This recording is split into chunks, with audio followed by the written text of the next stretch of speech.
Ammonia வாயு கசிவு சம்பவத்தில் பலி எண்ணிக்கை உயர்ந்திருக்கிறது. மேலும் ஒரு பெண் உயிரிழந்திருக்கிறார். விவரங்களோட செய்தியாளர் சாலமன் இணைந்திருக்கிறார். சாலமன், வணக்கம். தொடர்ந்து பலி எண்ணிக்கை உயர்ந்திருக்கிறது. எவ்வளவு பேர் இன்னும் சிகிச்சையில் இருக்காங்க? நிலவரம் இன்னும் சரியாகிறதுக்கான நேரம் இல்லையோ?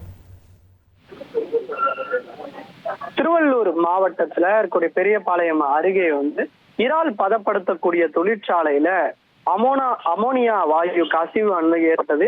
இந்த கசிவுல அங்க இருக்கக்கூடிய பணியாற்றி மொத்தம் 75க்கும் மேற்பட்ட நபர்கள் பாதிக்கப்பட்டு மருத்துவமனையில அனுமதிக்கப்பட்டிருந்தனர்.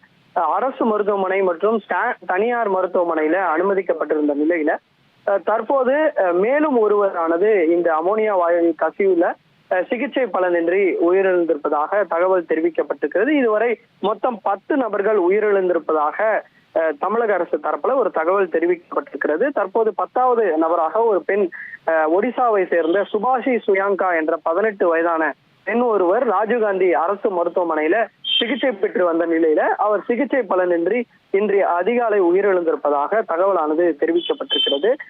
இதுவரை 8 பேர் ஒடிசாவை சேர்ந்தவர்களும் அதுல 2 பேர் அசாமை சேர்ந்தவர்களும் உயிரிழந்திருப்பதாக ஒரு தகவலானது வெளியாகி இருக்கிறது. இதுவரை ஒடிசாவை சேர்ந்த 5 நபர்களோட உடலானது சொந்த மாநிலத்திற்கு அனுப்பி வைக்கப்பட்டிருப்பதாகவும் மீதமுள்ள அந்த உடலும் பிரேத பரிசோதனை பெற்று அதன் பின்பு என்ஃபார்மிங் செய்யப்பட்டு விமானம் மூலமாக அவர்களது சொந்த மாநிலத்திற்கு அனுப்பி வைக்கப்படும் எனவும் ஒரு தகவல் தெரிவிக்கப்பட்டிருக்கிறது.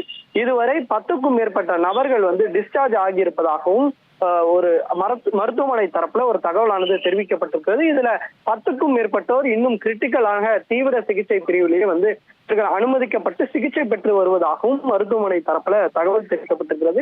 இதுவரை இந்த வழக்குல 3 நபர்கள் கைது செய்யப்பட்டு அவர்கள் சிறையில் அடைத்திருக்கக்கூடிய நிலையில மீதமுள்ள யார் யாருக்கெல்லாம் இதுல தொடர்பு இருக்கிறதோ என்ற கோணங்களையும் இந்த விசாரணையானது நிகழ்த்தப்பட்டு வருகிறது. தமிழக அரசு சார்பில் அமைத்த விசாரணை குழுவும் இடைக்கால ஒரு அறிக்கையை தாக்கல் செய்திருக்கார். அந்த அறிக்கையில சரிவர அந்த டேங்கை பயன்படுத்தாமல் இருந்ததால் தான் இந்த அமோனியா கசிவானது ஏற்பட்டிருப்பதாகவும் ஒரு தகவல் தெரிவிக்கப்பட்டிருக்கிறது. இருப்பினும் தொடர்ச்சியாக விசாரணை குழுவும் அதே போன்று காவல்துறையினரும் தீவிர விசாரணையில் ஈடுபட்டு வருகின்றனர். இனி செல்லும் இடமெல்லாம் செய்தி. தந்தை டிவியின் வாட்ஸ்அப் சேனலை ஃபாலோ பண்ணினா செல்ல இருக்கும் இடமெல்லாம் செய்தி. இதோ QR கோட் இப்பவே ஸ்கேன் பண்ணுங்க, ஃபாலோ பண்ணுங்க.